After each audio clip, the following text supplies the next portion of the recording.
Live? Yes, Yes, we are live. we're live. Somebody watching? No. Not yet, but that will come. Yes. So, hey guys, this is our first live video, I think. At least of us talking to you. And that's because we want to talk about a topic which isn't discussed that much in music, I think, at least. It's more about psychology in music, and certainly for jazz players or improvising musicians, what the thinking process is and how how you practice, and but in general, what's going on in the mind of a musician, and that's a big topic, I think. The only very good book I know, at least, that's written about it, is Kenny Werner's Effortless Mastery. Yes, this one. I don't know. It's kind of well known, I think. Yeah, I think so, yeah. Yeah. And this is a very nice, good book. Maybe if you have it, read it. If you don't have it, maybe get it. And a little thing that I might want to add is maybe if you're not a very trained reader, maybe you want to skip the intro because his biography and it's kind of a little bit long and you can lose it there. But if you skip through the biography and then go on to the rest, it's really a very good book. And he talks about, in general, about things like what you as a musician feel like. For example, when you are watching, I play saxophone, and I'm watching a concert of a saxophone player, and somebody next to me says like, well, that's a very good saxophone player, right? Then we kind of have, or a lot of musicians have the intention, me included, to say like, well, yeah, he's good, but maybe his sound is not that. I don't like. It's kind of, you already kind of directly compare yourself to his playing, but that's of course not what that person meant by giving the guy that's playing a compliment. But those kind of thinking processes, that's what is all in this book, and much more. So we wanted to talk about a little thing that we think is a kind of misconception, or how do you call that? It's a pretty much a typical thing, a human thing across any subject. Yeah, that's true. I think. It's not only for musicians, but this is a big one for musicians as well. It's about, and by the way, we didn't mention yet, but we do this live because we hope that other people will participate and you will interact with us, and so send us messages and join the discussion. This is kind of lyceum, like in ancient Greece, where they discussed and came together to discuss topics, really. So if you probably, we say a few, or we have a few viewpoints that you maybe don't agree with, so, but that's all okay. Just reply and let us know. For sure, we are really open to other opinions. So the first one, maybe you want to say that because I'm mostly talking. He is a talker. He's a talker. He's a listener. And we do this, by the way, a lot. We how many hours do we? When people go to bars, we do this. Yes, that's true. We talk so much about these kind of things, so we want you to participate and join in and let us. You can follow our thoughts. So yeah. So today is gonna be about, well, what the title says. What is your average level of playing? Yes. What is your average level of playing? I think the misconception here, let's get to the point, Mhm. is that a lot of people, me included, again, for sure till a few years back, is that when you when you played a concert, for example, mostly you think afterwards like, I could have done better.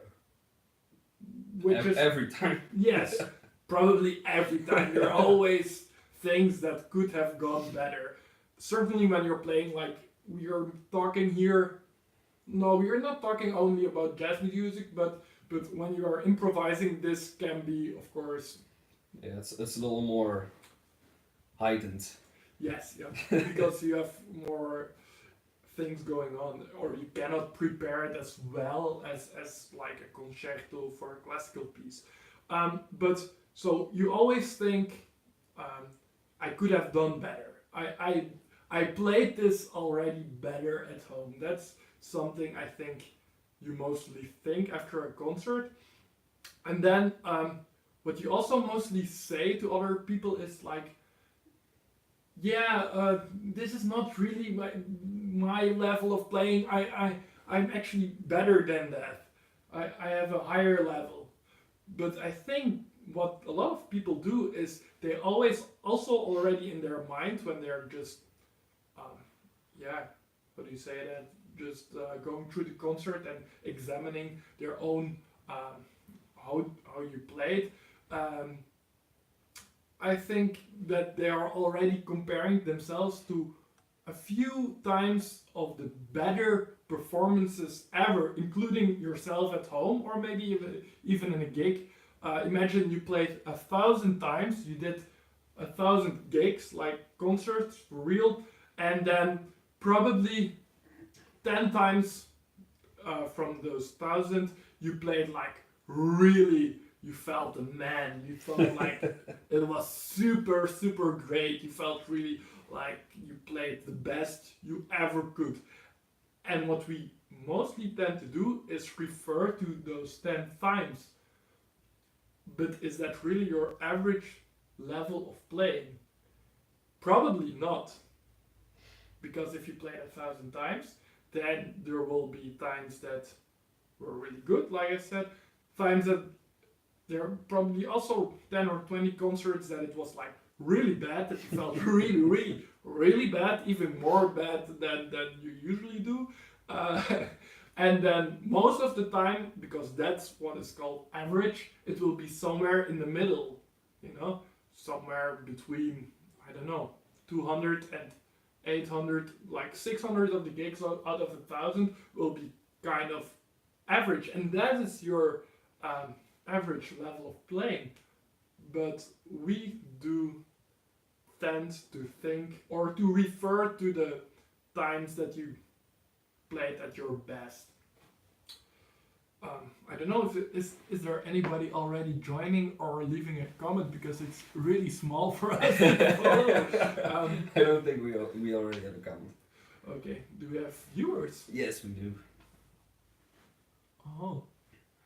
But it's also like when you're practicing, like maybe you're practicing one specific thing for an hour and you're completely into it and you're all warm and everything's going nice, and then you nail it, and then you have a gig and you just set up and you go on stage and you have zero warm up and you have to play it again and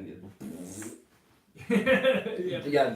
Of course, because when you're playing a gig, when you're playing a concert, it's probably a lot of times at different places. Sometimes you play at the same concert venue, of course, but mostly it's at different places with different surroundings, just different things, and at least it's very different from at home. So you cannot. There are some things that are out of your control, and that's maybe another little thing I want to just share with you. That's also a thing. I think the very good musicians we've worked with, they all the things that are out of control, they just let them go by. Yeah. I mean, a lot of people, there are also a lot of musicians I work with that get really frustrated. It's really easy to get frustrated with the PA guy. Yeah. That's really easy. Yeah. There's this story from, I don't know who it was, a saxophone player who had to do like a master class at the conservatory, Mm-hmm. but he had like a delay from himself and the monitors, Oh yeah. and they couldn't get rid of it. Mm-hmm. And eventually he said like, "Fuck it, doesn't matter. Oh yeah. Let's just go." Oh yeah. I think this is at the masterclass we saw. No, I think it was before our time. Okay. But yeah, sure. Yeah, that if you see like the really great guys, like the famous guys, they are mostly really at every situation really at ease, and they don't get frustrated by the monitoring, for example. That's a really easy one. Or the mix on stage or the acoustics, or they do their thing because they are just so certain of themselves, because, and then come back to the initial topic, because they raised their average level, and even probably their worst performances are still above most of us. Above average. average if you're still following. Yeah, so I don't know if somebody of you, there are somebody somewhere on YouTube has an opinion about that, or do you say maybe like you completely think this is nonsense? You never felt like that, like we say, like what your average playing is. You exactly know what your average playing is, and I think it's also because we tend to have quite high expectations from ourselves when we play. We Yeah, always of course. wanted to be in the top 10 category out of the 1,000, but that's insane, right? Because if you play 1,000 times, you will be always a top 10, and there are of course more situations where you're out of the top 10. That's only normal. That's Yeah, but it's also only normal that you always want to do you always want to do the best. yes. So that raises a just Timothy. Before we started this live session, he had an interesting little thing he just said about that you should play at 90%. It was Yeah. of your what's Well, it's an older teacher told his advice was to, when you're performing, when you're playing a gig, you always play below your maximum level. So basically, you make sure you always have some headroom. some headroom. But I guess there will be also people that say, no, you should always give your maximum to people.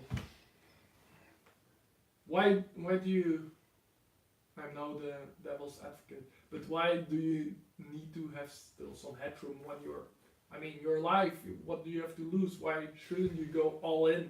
Yeah, that's Maybe I don't think there's one definite answer.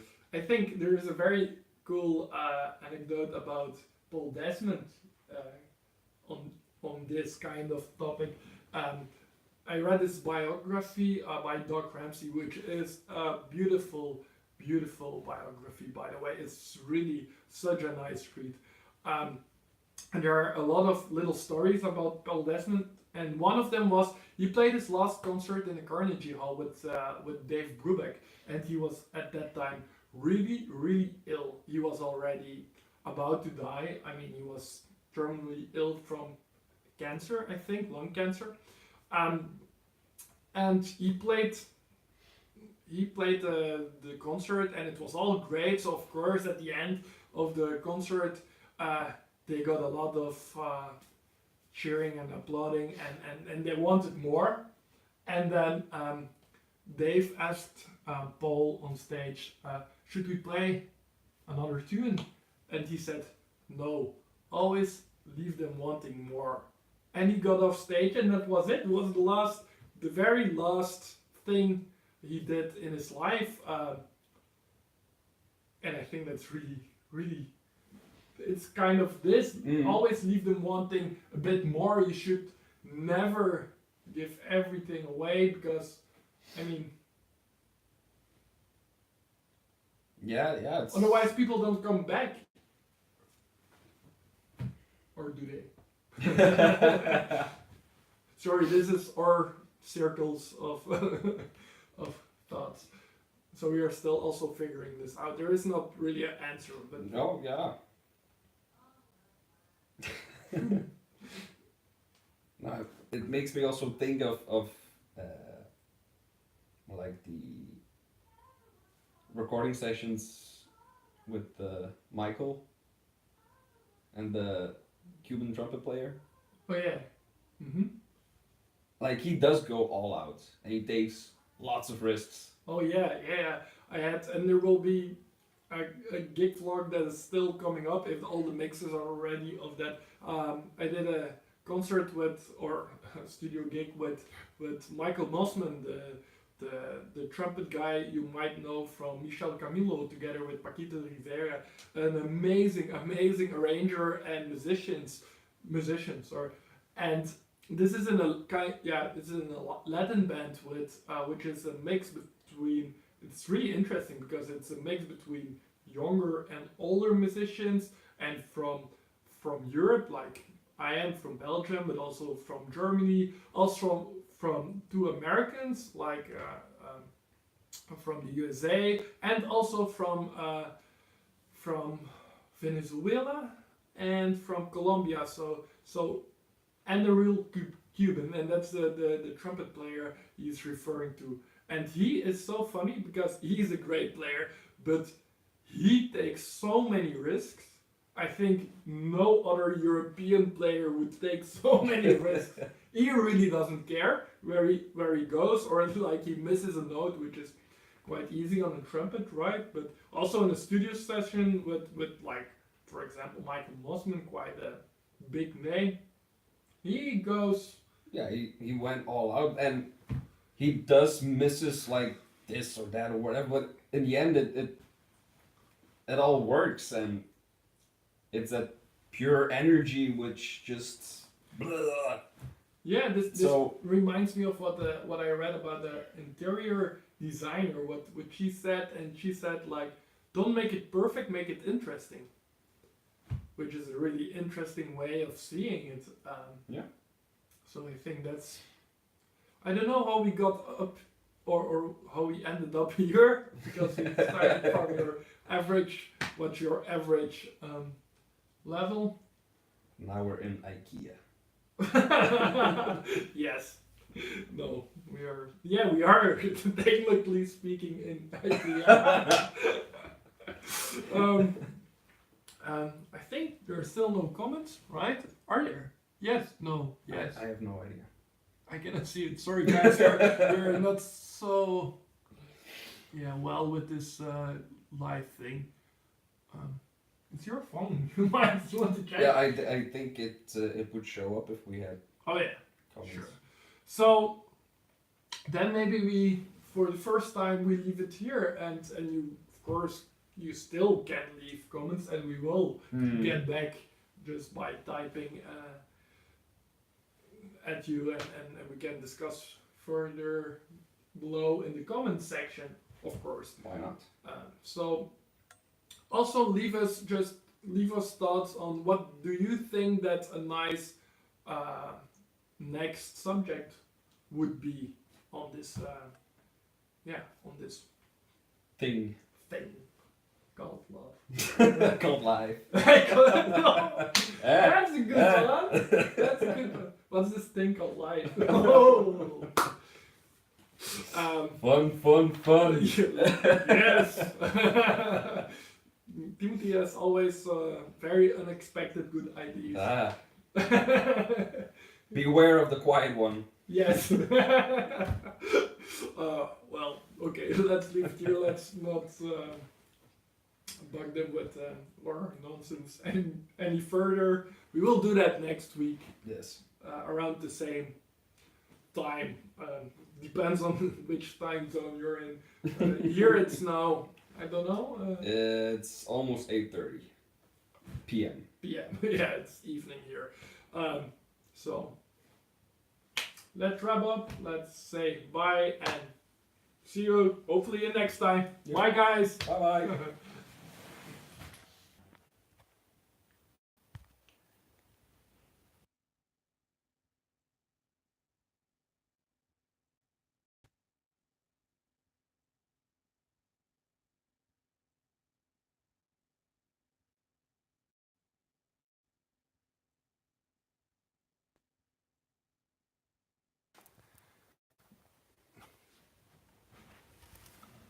Ik kan streamen op dit moment niet stoppen. Ja, maar ja, ik zou graag wel stoppen. Zijn we nog bezig? Hoop ik niet.